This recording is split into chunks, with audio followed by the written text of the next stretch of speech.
Hello everyone, welcome to my channel. So in this video, we are going to solve this exponential math simplification, that is, if 2x square equals 72y square, so we have to find the value of x by y whole cube. So let's start with today's video solution.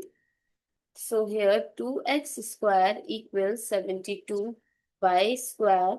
So if I'll divide both sides by 2, so this will cancel out. So x square equal, this gives 36 y square.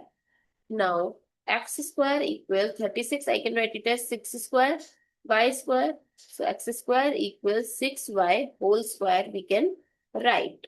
So if we compare both sides, so x equals 6y. Now we have to find the value of x by y whole cube. So in place of x, I can write it as 6y by y whole cube. So this will cancel out. So what is left? 6 cube.